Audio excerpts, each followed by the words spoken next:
నమస్తే వనితా హెల్ప్ లైన్కి స్వాగతం. ఈరోజు హెల్ప్ లైన్లో మనం కుటుంబ సమస్యలకు సంబంధించి ముఖ్యంగా రిలేషన్షిప్స్ కౌన్సిలింగ్కి సంబంధించి మాట్లాడుకోబోతున్నాం. రిలేషన్షిప్స్లో సమస్యలు వస్తే వాటిని ఎట్లా పరిష్కరించుకోవాలి, న్యాయస్థానాలతో కాకుండా ఒక కౌన్సిలర్ దగ్గర కూర్చొని ఎలా పరిష్కరించుకోవచ్చు అన్న విషయం మాట్లాడుకుందాం. అయితే ఈ మధ్యకాలంలో కుటుంబాలు అంటే మనకు కుటుంబ వ్యవస్థ అనేక రకాలుగా రూపాంతరం చెందిందని చెప్పుకోవచ్చు. మన జాయింట్ ఫ్యామిలీస్ పోయాయి, న్యూక్లియర్ ఫ్యామిలీస్ పోయాయి, సింగిల్ పేరెంట్స్ మాత్రమే కాదు, ఇప్పుడు ఒక్కొక్క భార్యాభర్తల్లో చెరొక చోట ఉండడం, డిస్టెన్స్ మ్యారేజ్ చాలా ఎక్కువైపోయాయి.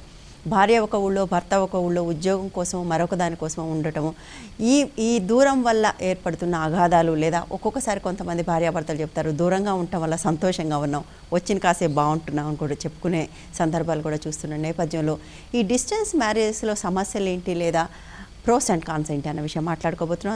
అందుకోసం స్టూడియోలో మనతో పాటు రాధిక నల్లాన్ ఆచార్య గారు ఉన్నారు, కౌన్సిలింగ్ సైకాలజిస్ట్.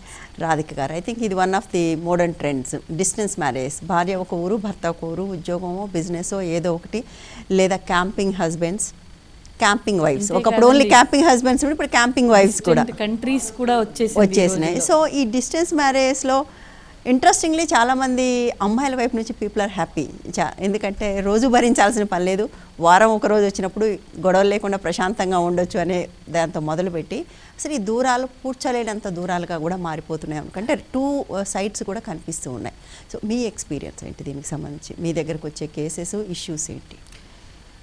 మీరు అన్నట్టుగా అన్ని రకాల కేసులు ఉంటాయండి. ఒక రకంగా మనం చెప్పడానికి వెళ్ళలేదు, ప్రాబ్లం వస్తేనే వస్తారు కాబట్టి మీ దగ్గరికి ప్రాబ్లం వచ్చినప్పుడే వస్తే బాగున్న వాళ్ళు రారు, బాగున్న వాళ్ళు ఎవరు రారు. ట్రూ, మీరు అన్నది కరెక్ట్. అందుకే జనరల్గా కొందరు అంటూ ఉంటారు, ఏదైనా ఒక విషయం నేను మాట్లాడుతున్నప్పుడు మీ దగ్గరికి వచ్చేవాళ్ళు ప్రాబ్లం ఉన్న వాళ్ళే వస్తారు, కాబట్టి ఒక 10 మంది ఒక ప్రాబ్లంతో వస్తే ఓహో ఈ ప్రాబ్లం ఎక్కువ ఉంది అని మీరు అనుకుంటారు. Of course it is not true. కానీ మెయిన్గా నేను ఏమంటారు, డొమెస్టిక్ ఫ్రంట్లో ఇలాంటిది ఏదైనా చెప్పబోతే మీ అనుభవము అని మాట్లాడతారు. అందుకు నేను సో ఇది professional hazard. Though we learn how to differentiate between personal life and professional life. కానీ ఆ డొమెస్టిక్ ఫ్రంట్ అలా చూడడానికి ఇష్టపడరు, అది problem. So coming back to our point, మీరు అన్నట్టుగా రకరకాల ప్రాబ్లమ్స్లో ఉన్నాయి. చెప్పాలంటే ఏమో ఐ డోంట్ నో అమ్మాయిలు ఎంతవరకు హ్యాపీగా ఉన్నారు అలా దూరంగా ఉన్నంత వరకు అని చెప్పలేను. అంటే స్ట్రెస్ డెఫినెట్గా ఉంటుంది. పిల్లల్ని పెంచేది ఎక్కడ అమ్మ ఉంటుందో పిల్లలు అక్కడే ఉంటారు, పిల్లలు ఉంటారు. అంతేకాకుండా కొన్ని ఫ్యూ ఫ్యామిలీస్లో అలా లేదండి, తండ్రితో ఉన్న పిల్లలు కూడా చాలామంది ఉన్నారు. అంటే ఇట్ ఈస్ అబౌట్ దేర్ ఏమంటారు అడ్జస్ట్మెంట్ అండ్ చాయిసెస్ అని మీరు అన్నట్టు తక్కువ కేసెస్లో అలా ఉంటుంది. బట్ మెయిన్ ఇంకా అంతకన్నా కూడా వెనక్కి వెళ్తే అసలు ఒక భార్య, ఇప్పుడు పిల్లలు అన్నది ఒక స్టేజ్ వచ్చిన తర్వాత నెక్స్ట్ అది అసలు మొట్టమొదలు మ్యారేజ్ అయిన కొత్తలు లేదా మ్యారైటల్ ఏమంటారు ఒకరినొకరు సెలెక్ట్ చేసుకోవడాలు, ఈ రకమైన దగ్గర కూడా చాలా ఇష్యూస్ వస్తూ ఉన్నాయి. అసలు ఎక్కడో అమెరికాలో ఒక అబ్బాయి ఉన్నారు, ఇండియాలో ఒక అమ్మాయి ఉంది, లేదా ఇండియాలో అబ్బాయి ఉన్నాడు, అమెరికాలో అమ్మాయి ఉంది. వాళ్ళ పెళ్లి చూపులే నిజానికి స్కైపుల్లో ఇవాళ రేపు హ్యాంగ్అవుట్స్లలో ఇంకా ఏవో కొత్త కొత్త సైట్లు వచ్చాయి, వీటిల్లో పెళ్లి చూపులు అయ్యి ఒకళ్ళతో ఒకళ్ళు మాట్లాడుకోవడం మొదలవుతుంది. ఎందుకంటే నా అనుభవంలో నేను చూశాను, ఈ బేసిస్ మీద రిజెక్షన్లు యాక్సెప్టెన్స్లు అయిన మ్యాచెస్ ఎన్నో ఉన్నాయి. ఆ తర్వాత బాధలు పడ్డ వాళ్ళు ఉన్నారు. అఫ్కోర్స్ అంత పడ్డ సంఘటనలు లేక కాదు, ఎందుకంటే వెన్ యు ఆర్ అవే ఒక విర్చువల్ కాంటాక్ట్లో మాత్రం ఉన్నప్పుడు న్యాచురల్లీ ఒక హ్యూమన్ బిహేవియర్గా మన పాజిటివ్స్నే చూపిస్తూ ఉంటాం. ఆ రియలిస్టిక్ కలుసుకోవడము, ఏమంటారు వాళ్ళ వర్బల్ నాన్ వర్బల్ కమ్యూనికేషన్స్ కానివ్వండి, వాళ్ళ ఎక్స్చేంజ్ ఆఫ్ దేర్ వ్యూస్ కానివ్వండి, ఎంతైనా కొంచెం డిఫికల్టీస్ అనేవి ఏర్పడుతూ ఉంటాయి. ఈవెన్ పెళ్ళైన కొత్తలలో కూడా ఇవాళ రేపు అదే నేను అంటాను, గ్లోబలైజేషన్ వచ్చిన ప్రాసెస్లో కాంటినెంటల్ లెవెల్కి పోయింది, ఈవెన్ ఊళ్ళల్లో కాదు. దీనివల్ల ఏం జరుగుతుంది మెయిన్గా, ఎందుకంటే ఒక కుటుంబము అన్నది అంటే ఒక మ్యారైటల్ లైఫ్ అన్నది ఏదో 10 ఏళ్ళు 12 ఏళ్ళు ఇలా కాదు కదా, ఒక జీవితం అంటే ఒక 50-60 సంవత్సరాల ఒక చక్కటి ఇది గడపడానికి కోసం మొదలు పెట్టబడ్డ ఒక వ్యవస్థ, మీరు అన్నట్టుగా అదొక వ్యవస్థ. సో దీనికి పునాదులు స్టార్టింగ్ ఇయర్స్లో పడతాయి. ఆ టైంలో గనక వీళ్ళు ఈవెన్ దూరంగా ఉన్నా సరే, ఇవాళ రేపటి సాధనాల్ని మనం ఎలా వాడుకుంటున్నామన్నది మన విజ్ఞత మీద ఆధారపడింది. లక్కీగా ఒకప్పటి కాలం కన్నా కాకుండా ఇప్పుడు స్కైప్ ఇలాంటి వాటిలో ఎదురుగుండా చూసుకోవచ్చు. సో వాళ్ళు వెరీ ఫ్రీక్వెంట్గా మాట్లాడుకోవడము, ఎక్స్చేంజ్ చేసుకోవడము, ఆ రకంగా మాటలు వాళ్ళ వ్యూస్ కానివ్వండి, ఏది కానివ్వండి, ఏం చేస్తున్నారు, ఎలా ఉన్నారు అన్న ఆ ఇంటిమేట్ రిలేషన్షిప్ని కనుక ఆ ఇనీషియల్ ఇయర్స్ లోపల ఒకళ్ళనొకళ్ళు అర్థం చేసుకోవడం కానివ్వండి, ఏమైనా చేసుకుంటూ ఉన్న ఫ్యామిలీస్లో ఇష్యూస్ కొంచెం తక్కువ కనబడుతూ ఉన్నాయి. వస్తున్నాయి, రావట్లేదని కదా, పిల్లలు పెంపకాలు ఇలాంటి సమస్యలు వస్తున్నాయి. కానీ వాళ్ళలో ఆ ఇద్దరు ఎలాగో అలా సాల్వ్ చేసుకునే విధానాలు కొంచెం బెటర్గా ఉంటున్నాయి. కానీ ఎక్కడైతే ఈ దూరంగా ఉండి ఎట్ ద సేమ్ టైం వాళ్ళ లోకంలో వాళ్ళు మునిగిపోయి వీళ్ళ ఉద్యోగంలో వీళ్ళు, వాళ్ళ ఉద్యోగంలో వాళ్ళు, లేదా వాళ్ళ ఫ్రెండ్షిప్స్లలో ఇలా అంటే ఎక్కువ ఇద్దరి మధ్యలో ఒక ఇంటిమేట్ రిలేషన్షిప్ ఏర్పరచుకోవడానికి ఇద్దరి నుంచి ఆ ఇనిషియేషన్ లేకపోవడం వల్ల, లేదా కొన్ని కుటుంబాల్లో చూశాను అసలు ఒకళ్ళు ట్రాన్స్ఫర్ చేసుకుని వచ్చేస్తారు, కానీ ఆ వచ్చిన తర్వాత వాళ్ళు ఊహించుకున్నది ఒకటి, జరుగుతున్నది ఇంకొకటి, అలా అడాప్ట్ కాలేక మళ్ళీ వెనక్కి వెళ్ళిపోయిన వాళ్ళు కూడా నేను అలాంటి కేసెస్ కూడా మాకు రావడం జరిగింది. సో ఇలాగనమాట వాళ్ళు అసలు ఫస్ట్ ఒకరినొకళ్ళు అర్థం చేసుకోవడము, ఎక్కడ ఎవరికి ఎలా అడాప్ట్ అవ్వాలి, ఎవరు ఎలాంటి అడ్జస్ట్మెంట్స్ను డెవలప్ చేసుకోవాలి. దీనికి నిజానికి దూరం దగ్గర అన్నది కాదు, పెద్దవాళ్ళం ప్రాపర్ క్వాలిటీ టైం కనుక ఒకళ్ళకొళ్ళు ఇచ్చుకోగలిగితే ఈ సమస్యలను ఖచ్చితంగా మనం దూరం చేసుకోవచ్చు. అది వాళ్ళ ఆ బంధం మీద ఉన్న దాన్ని ఏమంటారు, వాళ్ళ కమిట్మెంటే అనండి, లేదా వాళ్ళ యొక్క ఇంట్రెస్ట్ అనండి, దాని మీద కనుక వాళ్ళు ఆ ఇనీషియల్ ఇయర్స్ని కనుక కొంచెం స్ట్రెంగ్తెన్ చేసుకోగలిగితే ఖచ్చితంగా వాళ్ళ సమస్యలు తగ్గించుకోవచ్చు అని మనం ఏర్పడే అవకాశం కూడా ఉంటుంది. కాలర్స్ ఉన్నారు, ఒక కాల్ తీసుకుందాం. హలో, టీవీ సౌండ్ తీసేసి మాట్లాడండి please. Hello hello, TV sound తీసేశారమ్మా? నమస్కారం అండి, నా పేరు మాధవి. చెప్పండి మాధవి గారు. అదే అండి, నేను ఇంటికి వచ్చి 5 నెలలు అయిపోయింది. జనవరి 24వ తారీఖు నుంచి ఇంట్లో కొన్ని సమస్యలు ఉన్నాయండి. కొట్టడము, తిట్టుకోవడము. ఎక్కడి నుంచి అంటే మాధవి గారు కొంచెం క్లియర్గా చెప్తారా? మీరు మీ అత్తగారింటి నుంచి మీ భర్త దగ్గర నుంచి వచ్చేసి 5 నెలలు అయింది అంటున్నారా? కొట్లాట తర్వాత వచ్చేసారా? అవునండి, అదే రోజే గొడవ అయింది, ఆ రోజే వచ్చేసాను. అంటే ఇంతకు ముందు 2-3 సార్లు నేను వచ్చానండి. నేను పోయినాను వాళ్ళ ఇంటికి. ఇంకా ఈసారి కూడా నేను వెళ్తే బాగోదు అనేసి నిలబడినా వాళ్ళకు ఇంతవరకు ఒక ఫోన్ లేదు, ఏమీ లేదండి. అయ్యో, పెళ్ళే ఎంతకాలం అయిందమ్మా మీకు? లాస్ట్ ఇయర్ అండి, 2016లో అక్టోబర్ 30. అయ్యో, పెళ్ళే ఇంకా 7-8 మంత్స్ అయింది. అవునండి. అంటే మీరు 2-3 నెలలు కూడా లేరు అక్కడ? లేదండి. ఐ థింక్ మాధవి గారు అసలు సమస్యలు ఎందుకు వస్తున్నాయి, వాళ్ళు పెళ్ళే ఆవిడకి 7-8 మంత్స్ కూడా కాలేదు, 5 నెలలుగా ఇక్కడే ఉన్నారు. అంతకుముందు కూడా ఒక 2 సార్లు వచ్చేయాల్సి వచ్చింది. వాళ్ళు పిలిస్తే వెళ్దామని ఇవి అనుకుంటున్నారు, వాళ్ళు పిలవట్లేదు. ఓకే, అంటే అది కొట్టడాలు ఏదో కొంచెం మాట్లాడండి, ఉంది లైన్లో తను ఉన్నారు. అంటే ఏం సమస్య వచ్చిందమ్మా, ఎలాంటి సమస్య వచ్చింది? అంటే మీది జాయింట్ ఫ్యామిలీనా, ఒకళ్ళు ఉంటున్నారా, మీ భార్యాభర్తలు ఇద్దరేనా? జాయింట్ ఫ్యామిలీనా అండి మాది. అచ్చా, మీ అత్తయ్య గారు మామగారు అందరూ కలిసి ఉంటారు. ఏం ప్రాబ్లం వస్తుందో కొంచెం చెప్తారమ్మా? ఏం లేదండి, మాది లవ్ మ్యారేజ్. తనే ఎప్పుడు ఇంటికి వచ్చి తిరిగి లేదు కానీ కావాలా చేసుకోవాలని చెప్పి చేసుకున్నారండి. వారానికి మంచి చేంజ్ అయిపోయినాడు. అమ్మ చెప్పిన మాట ఏమి వింటాడు, ఇంట్లో ఒక పని మనిషిలాగా చూస్తాడండి నన్ను. ఎందుకు ఇట్లా చేస్తాను, పెళ్లికి ముందు ఎలా ఉన్నావు, ఎలా అయినావు అంటే నా ఇష్టము, నా ఇల్లుది అని చెప్పి అమ్మనంతా కూడా మాట్లాడినివ్వడండి. ఇప్పుడు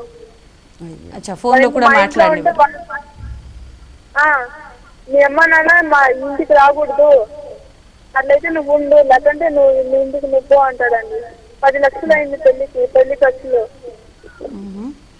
అంటే మీరు పెళ్లికి ముందు లవ్ మ్యారేజ్ అంటున్నారు కదమ్మా, అంటే ఆ టైంలో మీరు ఒకళ్ళనొకళ్ళు ఈ విషయాలన్నీ అంటే అవగాహన లేకుండానే పెళ్లికి మీరు రెడీ అయ్యారా అని అనిపిస్తుంది కదా? అనే అనిపిస్తోంది నాకు. మరి అప్పుడు అలా ఉన్నాడండి. మా అన్నయ్య వేరే చనిపోయినాడు. అదే టైంలో ఆ అబ్బాయి వచ్చి అడిగే టైంలో మా అన్నయ్య ఉన్నప్పుడు సరే ఇస్తాము అని మాట అనుకునేసింది ఇంట్లో.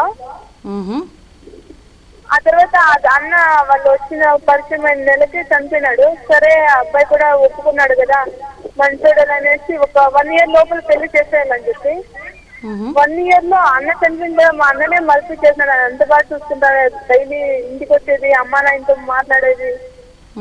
నేను ఇంత దగ్గర ఊరికి పోయిన అమ్మా నాయనతో కలిసి ఉండేది, నేనుండా మీకు అని చెప్పేది.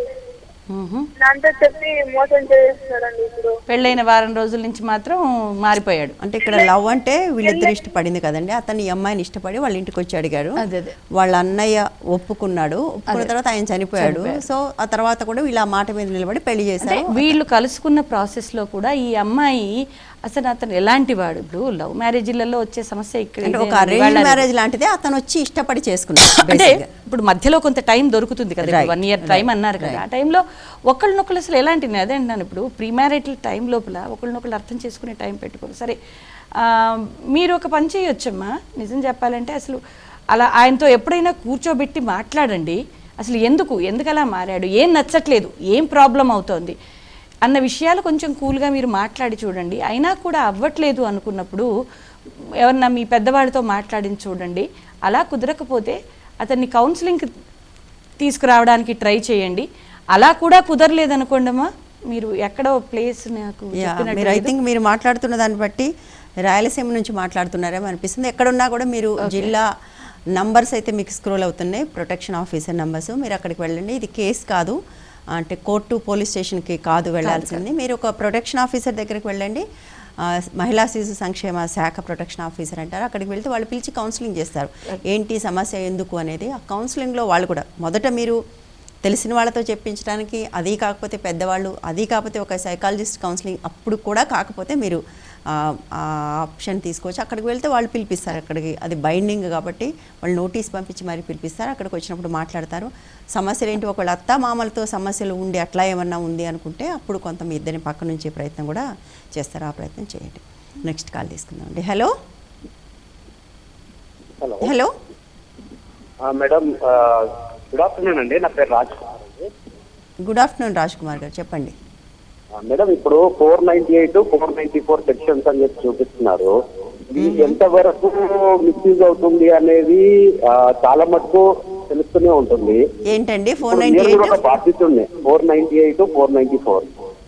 ఆమె కేసు పెట్టి దాదాపు 3 సంవత్సరాలు అయింది. చెప్పండి. హలో, 3 సంవత్సరాలు అయిందండి. కానీ ఒకటి, ఈ ఏవైతే కేసెస్ ఉన్నాయో అది చట్టరీత్యంగా ఎంత టైం పడుతుంది ఏంటిది అనేది అందరికీ తెలుసు, ప్రవాహం అవుతూనే ఉంటది. మరి ఆమె మానసికంగా ఆమె కావాలని పెట్టి హెరాస్మెంట్ చేయడానికి గల కారణాలు ఏమని చెప్పగలుగుతాము? ఒక మాట చెప్పమంటారండి, అందరూ 498 పెట్టిన తర్వాత హెరాస్మెంట్ గురించి మాట్లాడతారు, బట్ పెట్టిన వాళ్ళ అమ్మాయిలు ఎక్కువ హెరాస్మెంట్కి గురవుతారు. ఎందుకంటే మీరు ఒక లాయర్ని పెట్టుకుంటారండి, డిఫెన్స్ లాయర్ని. నాకు తెలిసి 3 ఏళ్లలో మీరు ఒక్కసారి కూడా కోర్టుకు వెళ్ళి ఉండరు. బట్ ఆమె ప్రతి 15 రోజులకు ఒకసారి, ఎవ్రీ 14 డేస్కి అమ్మాయి కోర్టుకు వెళ్తుంది. ఎందుకు ఈ కేసు పెట్టానని బాధపడే పరిస్థితులు ఇవాళ ఉంటుంది. సో అంటే అది ఒకవేళ ఏదైనా ఇష్యూ ఉన్నప్పుడు సాల్వ్ చేసుకోవడానికి ప్రయత్నం చేయాలండి. అది చేసుకోకుండా అమ్మాయిలు ఎవరు డైరెక్ట్గా పోలీస్ స్టేషన్కి వెళ్ళరు, ముందు అన్ని ప్రయత్నాలు చేస్తారు, పెద్దవాళ్ళని కూర్చోబెడతారు, వాళ్ళని కూర్చోబెడతారు. ఇక్కడెక్కడ వీళ్ళు కాకుండా పోలీస్ స్టేషన్కి వెళ్ళగా నన్ను హెరాస్ చేస్తుందంటాం కూడా సరైంది కాదు. ఇక్కడ ఒక పాయింట్ అండి, ఇక్కడ ప్రతి ఒక్క కేసు అంటే ఏదే నిజమే ఒప్పుకుంటాను, ఈ కేసెస్లో ఏదే కానీ కోర్టు దాకా వెళ్ళిన తర్వాత హెరాస్మెంట్ అది ఏ కేసులే కానీ కేసు పెట్టిన వాళ్ళకి హెరాస్మెంట్ అండి. ఎందుకంటే ఈ కేసెస్కి వీళ్ళకి పబ్లిక్ ప్రాసిక్యూటర్ ఉంటారండి, వీళ్ళ కోసం డేట్స్ తీసుకోరు. వీళ్ళు ప్రతి 14 రోజులు కోర్టుకు వెళ్ళి అటెండ్ అవ్వాల్సింది కేసు పెట్టిన అమ్మాయిలు, ఎందుకంటే పీపీ కాబట్టి. బట్ వీళ్ళకి డిఫెన్స్ లాయరు 14 రోజులకు ఒకసారి వెళ్ళి అతను జ్వరంగా ఉంది అని ఒక పిటిషన్ పడేస్తారు. వీళ్ళు ఏళ్ల తరబడి వెళ్ళాలి, ట్రయల్ మొదలయ్యేదాకా కూడా వీళ్ళు కోర్టు మొహం కూడా చూడరు, జస్ట్ డబ్బులతో మేనేజ్ అయిపోతుంది. అది యాక్చువల్లీ జరుగుతున్నది. అది నేను అనేది మిస్యూజ్ ఆఫ్ లాస్ అన్నది ప్రతి దాంట్లో ఉంది, ఇది ఒక్క దీంట్లోనే కదా. నేను ఎప్పుడు ఏమంటారు, చాలా చోట్ల ఇదే అంటారు. ఇప్పుడు ఈ అంతకుముందు బాంబేలో నేను ఉండగా ఒక కేసు ఏదో ఇది ఉండిందండి, చిన్న రీజన్కే వాళ్ళని ఇచ్చేసేవాళ్ళు, దాన్ని పీతో ఏదో కేసు ఉండేది, నాకు లాయర్ విషయాలు తెలియదు. సో మిస్యూజ్ అయిపోతుంది, మగవాళ్ళందరూ చాలా హరాస్మెంట్కి లోనవుతున్నారు ఇది అంటారు, నిజమే. కానీ ప్రతిలా కూడా ఎక్కడ కూడా మిస్యూజ్ అవుతుంది, దానికి ఈ ఒక్క లేడీస్కి సంబంధించింది లేదు. కానీ ఇక్కడ చూడాల్సిన పాయింట్ ఏంటంటే, మొట్టమొదటి పెళ్ళైన తెల్లవారి ఏ అమ్మాయి పోయి 498 అదేంటో కేసులు పోలీస్ స్టేషన్లో కూర్చోదు, ఏవో ఇష్యూస్ వస్తాయి. ఇప్పుడు ఇంతకుముందు అమ్మాయి విషయంలో కూడా నేను అదే ఇంకా నెక్స్ట్ కాల్ ప్రాబ్లం, అసలు ఒక భార్యాభర్తలకి ప్రాబ్లం వచ్చిందండి, అది అమ్మాయికా అబ్బాయికా కూడా పక్కన పెడదాం. పెళ్లి చేసుకున్నారు ఇద్దరు, అది లవ్ మ్యారేజ్ కానివ్వండి అరేంజ్ కానివ్వండి, పెళ్ళయింది. పెళ్ళయిన తర్వాత రిలేషన్షిప్ డిఫికల్టీస్ వస్తున్నాయి. పెళ్లి చేసుకునేది జీవితాంతం కలిసి ఉందాం, మనకంటూ ఒక కుటుంబం తయారు చేసుకుందాం, మన పిల్లలు వీళ్ళు దీన్ని డెవలప్ చేసుకుందాం, ఇది కాన్సెప్ట్ కదా పెళ్లి చేసుకోవడానికి. మరి ఒకళ్ళకి డిఫికల్టీ వస్తున్నప్పుడు ఇద్దరం కూర్చుని మాట్లాడుకుందాం, మన ఇద్దరి వల్ల కావట్లేదు, ఎవరైనా పెద్దవాళ్ళ సపోర్ట్ తీసుకుందాం, ఇది కుదరట్లేదు, ఇంకెవరి సపోర్ట్ తీసుకుని సరి చేసుకుందాం. ఇది ఇద్దరిలో కమిట్మెంట్ ఉందనుకోండి, భర్తకి భార్యకి ఇద్దరికి ఉందనుకోండి, అక్కడ దాకా ఏది అక్కర్లేదండి. అమ్మా నాన్నలు కూడా అక్కర్లేదు, మీరు లాలు, కోర్టులు, ప్రొటెక్షన్ ఆఫీసర్లు అసలు వీళ్ళందరూ అక్కర్లేదండి. ఎందుకు? ఇద్దరు పెళ్లి చేసుకున్నారు, ఇద్దరికి ఆ బంధం నిలబడాలి, వాళ్ళిద్దరు కలిసే ఒక కుటుంబం తయారు చేసుకోవాలి, ఇద్దరూ సంపాదించి దాన్ని ఒక గూడు కట్టుకోవాలి. ఈ గూడు కట్టుకునే ప్రాసెస్లో నాదా నీదా అని ఏ జీవి అనుకోదు, ఇద్దరు ఎవరి బాధ్యత వారు నిర్వహిస్తారు. ఇగో ఇక్కడ అది ఆ బ్యాలెన్స్ తప్పుతుంది, దాన్ని చూడడానికి ఎవరు రెడీ అవ్వట్లేదు. నువ్వు కూర్చోబెట్టి వైఫ్తో మాట్లాడు, ఎందుకు నువ్వు అమ్మాయి వెళ్తుందండి, ఉండొచ్చు అనుకుందాం కొద్దిసేపు, ఆ అమ్మాయి మూర్ఖరాలు, వినదు, మాట వినదు, 1% 10% కూడా ఉండొచ్చు, ఎంత పర్సెంట్ అయినా కానివ్వండి. ఒకటి జరగట్లేదంటే, ఇప్పుడు ఉద్యోగంలో ప్రాబ్లం వచ్చింది వనజ గారు, ఏం చేస్తాం, ఇది ప్రాబ్లం వస్తుంది అని చెప్పేసి దాన్ని వదిలేయట్లేదు. మనం దాన్ని ఎలా సాల్వ్ చేసుకుందాం, ఏం చేద్దాం, ఎవరి సలహా తీసుకుందాం, ఏం చేద్దాం. ఒక మిషన్ కొనుక్కుంటే 100 మంది సలహాలు తీసుకుంటున్నామండి. మరి దీన్ని ఎలా సరి చేసుకోవాలి, ఇది రిపేర్ చేసుకోవాలి అనే కాన్షియస్నెస్ భర్తకి, అంటే పెళ్లి చేసుకొని వచ్చింది కాబట్టి దాని కర్మది పడి ఉంటుంది. మా అమ్మ అంటే నాకు ఇష్టం, మా అమ్మ చెప్పినట్టు వింటేనే నువ్వు వింటావు. మరి వాళ్ళ అమ్మ అంటే ఆ అమ్మాయికి ఇష్టం ఉండదు, మరి ఆ అమ్మాయిని వాళ్ళకు ఒక అమ్మకి అంటుంది కదా. అసలు కాన్సెప్ట్ పక్కకి వెళ్ళిపోతుంది వనజ గారు, ఈగోలు ముందరకు వస్తాయి, ప్రాబ్లం అక్కడుండి ఇది అవుతుంది. ఇది మిస్యూజ్ ఆఫ్, ఇది కాదు ప్రాబ్లం, పట్టింపులేంతనం. కాకపోతే ఇంకోటి వస్తుందో, ఎంపతి లేదు, ఎగ్జాక్ట్ వర్డ్ మీరు యూజ్ చేశారు, ఎంపతి లేదు అండ్ బాధ్యత లేదు. ఇది నా కుటుంబం, నా కుటుంబం నేను ఎలా సరి చేసుకోవాలి, కాదు నా కుటుంబం అంటే నేను, మా అమ్మ నాన్న, నువ్వు ఎక్కడి నుంచో వచ్చావు, కానీ ఆ ఎక్కడి నుంచో వచ్చింది నీలో భాగంగా అవ్వడానికి ఫస్ట్ పర్సన్ నువ్వు. అందుకే భర్త రోల్ అన్నది వెరీ క్రిటికల్ రోల్ అండి, ఇటు వైఫ్ని అటు పేరెంట్స్ని బ్యాలెన్స్ చేయాల్సిన రోలు, అది అంత సింపుల్ రోల్ కాదు, అది బాధ్యత. Right, yeah. So Raj Kumar గారు, సారీ అంటే మీరు మొదలుపెట్టవే నేను బాధితుడిని అని మొదలుపెట్టారు. ఇంతకుముందు మేడం అన్నట్టుగా ఏ అమ్మాయి కూడా డే 1 పెళ్ళైన తెల్లవారు వెళ్ళి 4988 పోలీస్ స్టేషన్లో కూర్చోదు. అలా కూర్చున్నారు అంటే మీరు అన్నట్టుగా రైట్ వేసుకుంది, రైట్ ఎలా సాల్వ్ చేయాలి దీన్ని ఆలోచించండి. లాయర్ని పెట్టుకుని హరేస్మెంట్ చేస్తున్నారు నన్ను, ఐఆమ్ ద విక్టిమ్. విక్టిమ్ పాటలు వద్దండి, ప్రపంచంలో ఏదో ఒక రకంగా అందరం విక్టిమ్సే, మొత్తం విక్టిమ్సే, అందరం కూడా. ఈ ప్రపంచం మీద పుట్టిన ప్రతి మనిషి విక్టిమే. పుట్టేటప్పుడు కూడా పెయిన్స్ ఏమంటారు, బాధపడుతూ బయటకు వస్తుంది ఒక బేబీ. కాబట్టి విక్టిమ్ కానివాడు ఈ భూమి మీద ఎవడు లేడు. అలా విక్టిమ్ పాటలు పాడుతూ కూర్చుంటున్నామా మనం? మనకి ఇంట్రెస్ట్ ఉన్న దగ్గర ఎలా సాల్వ్ చేసుకోవాలో చూస్తున్నాం. Solve your problem. ఎందుకు 3 ఏళ్ళు లాగుతున్నారు? మొదట్లోనే దాన్ని ఏం చేసేయండి. ఒకవేళ ప్రాబ్లమేటిక్ గా అనిపిస్తే మ్యూచువల్ ఏమంటారు ఇది పెట్టేసేసి వదిలించేసుకోండి, దాన్ని ఎందుకు లాక్కుంటున్నారు? There are this side the side 2 end solutions ఉన్నాయి, రైట్, అండ్ మధ్య సొల్యూషన్స్ ఉన్నాయి, right. Take a solution, solve it.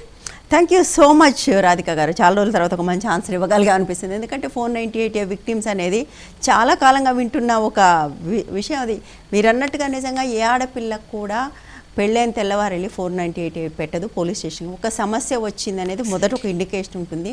గొడవలు అయితే ఆ టైంలో మీరు వాటిని సాల్వ్ చేసుకోవడానికి ట్రై చేస్తున్నారు. కొద్దిసేపు అనుకుందామండి, అమ్మాయి నిజంగా మూర్ఖురాలు. ఇప్పుడు ఫస్ట్ కేసులో చూడండి, అమ్మాయి ఏమంది, 8 నెలల పెళ్లిలో 3 సార్లు వెళ్ళొచ్చిందండి. అంటే ఎక్కడో ఆ అమ్మాయికి ఒక బంధం ఎలా ఉంటుంది, దాన్ని ఎలా నిలబెట్టుకోవాలి, నా రోల్ ఏంటి, ఎదుటి వాళ్ళ రోల్ ఏంటి అన్నది దాని మీద క్లారిటీ కొంచెం తక్కువ ఉన్నట్టుగా నాకు అనిపిస్తుంది ఆ మాటలో. అక్కడ రోల్ ఏంటి, ఇటు పేరెంట్స్ అటు అత్తగారో కొంచెం ఆ అమ్మాయి యొక్క బిహేవియర్స్కి కొంచెం ఏమంటారు సపోర్ట్గా ఉంటూ నేర్పించుకోవాలి. రైట్. కానీ ఈ అమ్మాయి కేసు కూడా చూడండి మీరు, ఆ అమ్మాయి రేపు కేసు పెడితే ఆ అమ్మాయి మాట్లాడితే పుట్టింటికి వెళ్ళిపోతుందండి, 498 పెట్టింది. పుట్టింటికి వెళ్ళిపోతుంటే నువ్వేం చేసావు? దట్స్ వాట్ 5 months నుంచి ఆ అమ్మాయి ఏడాది పాటు వాళ్ళ ఇంటి చుట్టూ తిరిగి పెళ్లి చేసుకున్న నువ్వు, ఆ అమ్మాయి ఒక సమస్య ఉందని చెప్తుంది, వెళ్ళిపోవటం అంటే ఇట్స్ అన్ ఇండికేషన్. కదా, ఏం చేసావు నువ్వు, అది దానికి ఆన్సర్ ఉండదు. బట్ నేను బాధితుండే అనే పాట విక్టిమ్ సాంగ్ మళ్ళీ మొదలవుతుంది. సో సమస్య ఉన్నప్పుడు అవతల ఒక మనిషి సమస్య అని చెప్పినప్పుడు, సమస్య అని చెప్పడం 498 పెట్టడం, దాన్ని పరిష్కరించడానికి మనం ఏం చేసామనేది ఇంపార్టెంట్. అది హానెస్టీ. నేను విక్టిమ్ అయ్యాను అంటే దానికి ఆమె కూడా విక్టిమే. మీరు బహుశా నేను అనుకోవటం 3 yearsలో ఒక్కరోజు కూడా కోర్టుకు వెళ్ళి ఉన్నారు. ఆమె ప్రతి 14 వెళ్ళినా కూడా it's not a great thing. Naturally problem వచ్చింది, సాల్వ్ చేసుకుంటున్నారు. Right. Thank you so much Radhika గారు. ఇది వాళ్ళ హెల్ప్ లైన్. రేపు మరో అంశంతో మళ్ళీ కలుద్దాం. Stay tune to 1 TV.